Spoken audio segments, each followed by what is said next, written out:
भक्तों राम राम, राधे श्याम। भक्ति भाव विद रेणु रस्तोगी चैनल में मैं आपका स्वागत करती हूं।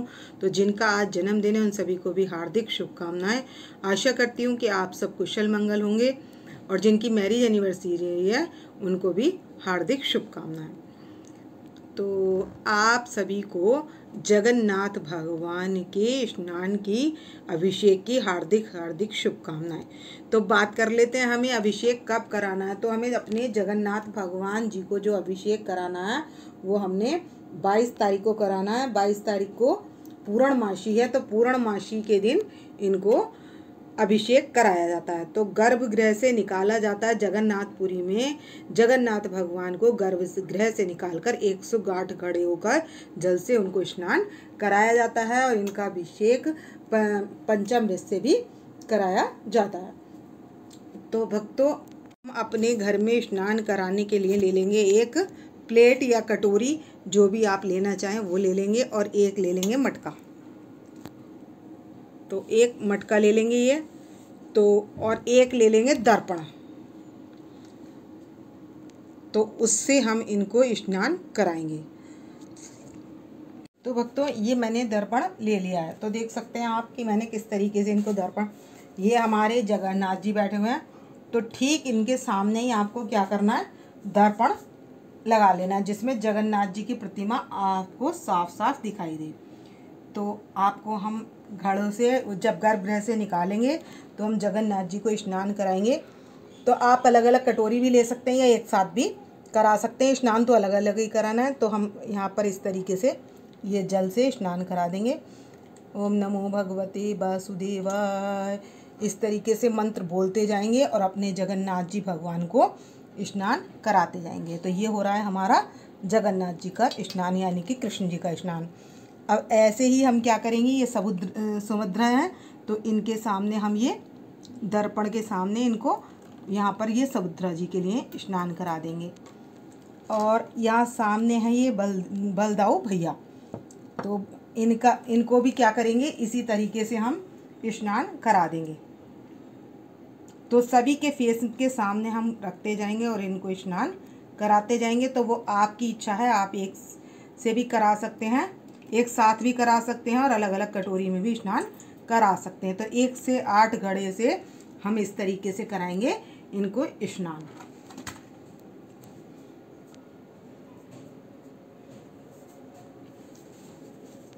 तो भक्तों, जो प्रक्रिया जल से की है वही प्रक्रिया आप पंचामृत स्नान भी इन्हें इसी तरीके से कराया जाएगा हमारे जगन्नाथ भगवान को। तो पंचामृत में दूध, दही, घी, शहद और घी, और चीनी की जगह आप बूरा भी ले सकते हैं या चीनी भी डाल सकते हैं। तो इन 5 चीज़ों से पंचामृत तैयार करके इनको स्नान कराया जाता है। तो ये स्वच्छ जल से स्नान बताया मैंने, और ये 5 तरीके का। तो भक्तों, वो स्नान जो रहने वाला है वो पूर्णमासी वाले दिन रहने वाला है। तो जब हम भगवान जी हमारे नहाते हैं, ज़्यादा नहा लेते हैं, तो क्या होता है, उनकी हो जाती है तबीयत खराब। तो भक्तों, एक पौराणिक कथा है कि माधव दास था एक, वो भगवान की बहुत सेवा करता था। तो इन दिनों क्या हुआ, उसकी तबीयत हो गई खराब। तो उसने कहा जगन्नाथ जी से कि अब मैं आपकी सेवा कैसे करूँगा।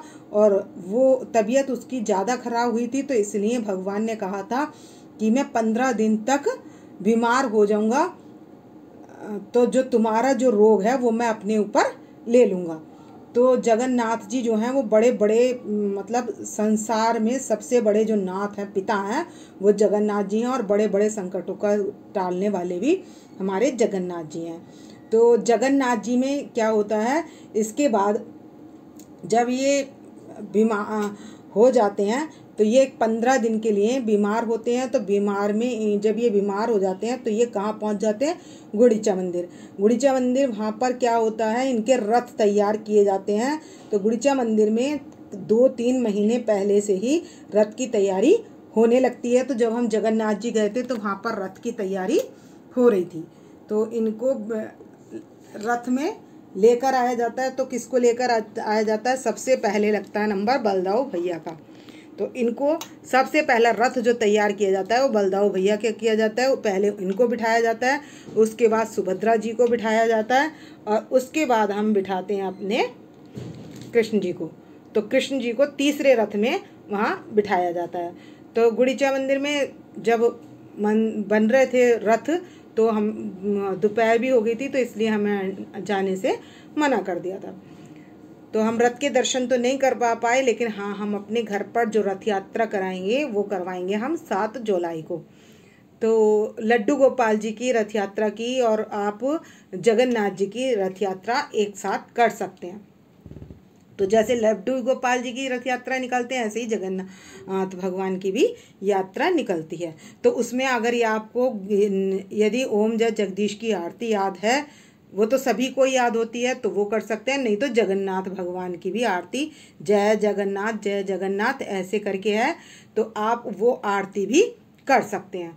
तो इनको स्नान कराने के बाद इनकी आरती पूजा की जाती है। तो भक्तों जब ये बीमार होते हैं तो इनको भोग क्या लगाया जाता है, तो इनको काढ़े का भोग लगाया जाता है, खिचड़ी का भोग लगाया जाता है, सूप का भोग लगाया जाता है, मट्ठे का भोग लगाया जाता है और इन्हें फलों का भोग लगाया जाता है। तो और उन दिनों क्या होता है, मंदिर के कपाट हो जाते हैं बंद, कोई भी दर्शन नहीं करता है। तो इसलिए कि उनकी सेवा हम कैसे कर रहे हैं, तो ये मैं इसकी वीडियो नहीं दिखाऊंगी, मैं इसीलिए पहले ही बता रही हूँ। तो अच्छा, अब क्या करना है, ये पूर्णमासी वाले दिन तो इनकी 22 तारीख की है इनकी अभिषेक, जो इनको स्नान कराया जाएगा, पंचामृत से जो अभिषेक कराया जाएगा, घड़ों से जो अभिषेक कराया जाएगा वो 22 तारीख को कराया जाएगा। 7 जुलाई 15 दिन बीमार होने के बाद 7 जुलाई को इनकी रथ यात्रा कराई जाएगी और पूरे जगन्नाथपुरी में बड़े धूमधाम से रथ यात्रा निकाली जाती है। और जब रथ की तैयारी में कुछ भी इनकम्प्लीट होता है तो रात दिन वहाँ सेवा भी की जाती है। तो इसलिए हम जो मैं आपको यही बता रही थी कि भगवान भक्तों के लिए ही अपने ऊपर कष्ट ले लेते हैं। तो ये जगन्नाथ जी की जो प्रतिमा है वो मंदिर से 15 दिन पहले ही वहीं चली जाएंगी, जहाँ से यात्रा गुड़ीचा मंदिर चली जाएंगी, जहाँ से रथ यात्रा निकलती है। और कब आएंगी, ये आएंगी मूर्तियाँ रथ में बैठकर गुड़ीचा मंदिर से कहाँ पर लाई जाएंगी, आप कमेंट्स करके बताना। मैं तो बता ही रही हूँ, जगन्नाथपुरी मंदिर में लाई जाएंगी। तो इनके भव्य यात्रा निकलती है, बहुत शोभा यात्रा निकलती है, वहाँ पर बड़ा उत्साह के साथ वो इनको जो है जगन्नाथ जी की यात्रा कराई जाती है। तो आप भी अपने घर में बड़े हर्षोल्लास के साथ जगन्नाथ जी की यात्रा करें, निकालें, मतलब उनको सजाएं, उनको बिठाएं, उनको भोग लगाएं। और इनका जो भोग लगता है, विशेष भोग जो होता है इनका, तो प्रसाद जो क्या बनता है वो भी इसकी वीडियो मैं आपके पास शेयर कर दूंगी। तो भक्तों, कहने का भाव यही है कि लड्डू गोपाल जी को भी इसी तरीके से यात्रा करानी है घर में, और जगन्नाथ जी को भी। अब जगन्नाथ जी किस तरीके से यात्रा निकलवाते हैं वो देखते हैं।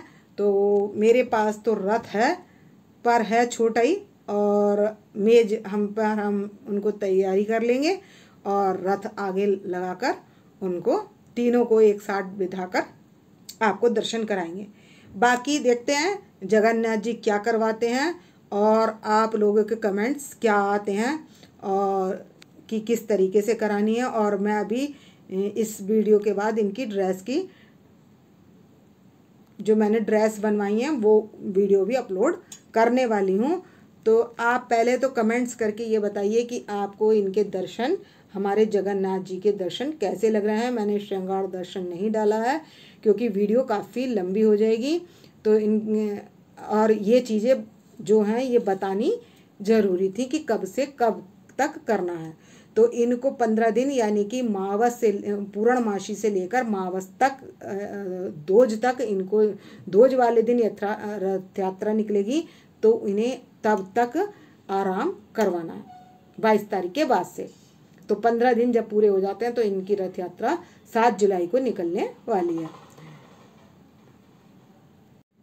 तो भक्तों आप कमेंट्स करके बताइए कि हमारे जगन्नाथ जी की ड्रेस आपको कैसी लग रही है, और जो मैंने सुभद्रा जी का थोड़ा सा हेयर श्रृंगार किया है वो आपको कैसा लग रहा है।